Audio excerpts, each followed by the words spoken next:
Welcome back, guys. So Father's Day's over, all the fun of all that. Now I got to get back to life's problems.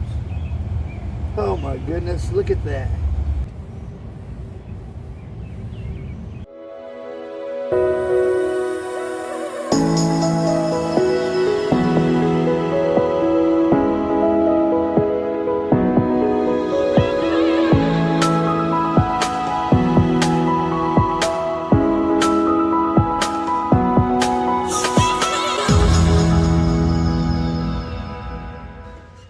Look how that's worn. That is a brand new tire. And I'm gonna make a trip to my uncle's, about an hour. I'm gonna try to be safe. We're gonna try to get this front end fixed, see what's wrong with it.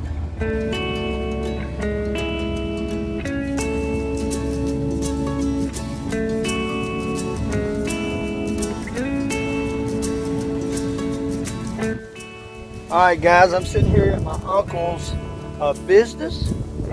He works on cars, tows vehicles. It's kind of windy out here. You probably hear all the wind. I don't have something to take care of the wind sound. I'm sorry guys.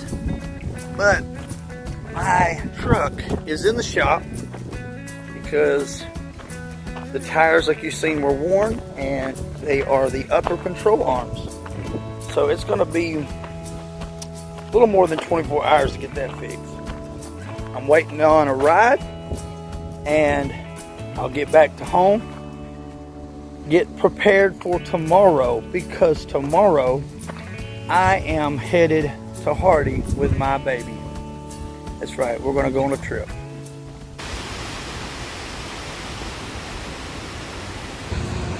Alright guys, I had to go grab something from the store, and I am on foot. And basically I want to update you. So I'm home without a truck. I had to walk to the store, grab something I needed. But let me tell you about a story that this black guy here in the South. I grew up in a county that was 70% black culture. And so it's all that I've ever known. So I don't know from other people's perspective. And so I've got so many friends and co-workers that I know that I'm friends with. So here's this guy, he's coming up, shaking my hand, and my uncle said, "Hey, this is one of my sons you ain't never met. He's your cousin." So we're shaking hands and stuff. And so he goes to tell me, he says, "Let me tell you where the origin of the word honky come from." Now, I've never been offended when somebody called me honky or cracker or anything like that. That doesn't offend me. Never has ever felt derogatory. I looked it up, and Wiki said it's derogatory because it referred to the honky tonks. Well, honky tonks was a country music bar. So if you're calling me honky because you're saying I like the country music bar instead of other types of bars, how's that offensive? Now he says, where the origin of honky come from? He says, because obviously we know that whites slept with, dated secretly blacks and other people of other races for years. They just had to go and do it after dark or something where people didn't see it.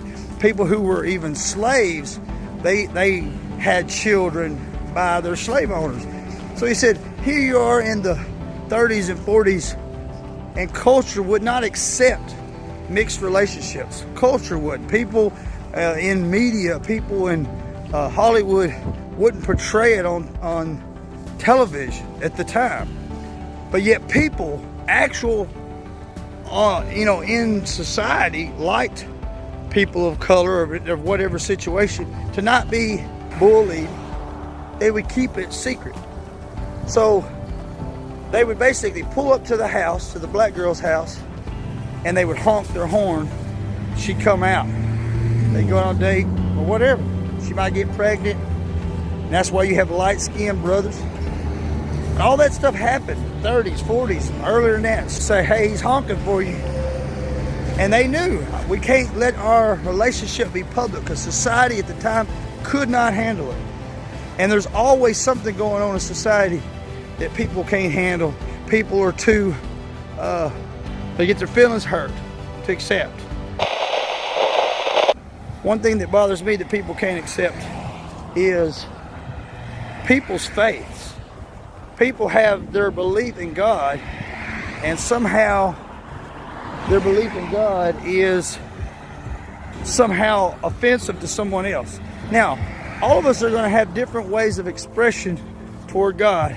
And here is what we need. We need to love one another enough in Christ, in our faith, that even if we have slight differences of expression toward how we express to God, if I have a problem with how you express your love toward God, then I should just pray for you and love you with God's love, and through that pray that God will, because it's not what, I can't change anybody, but God's love can change the world.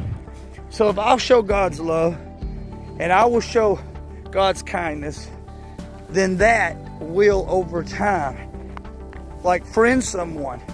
And when you friend that person, then they're going to say, hey, I want to know, you know, you have a greater joy than I've ever had. You've had a greater love than I've ever seen.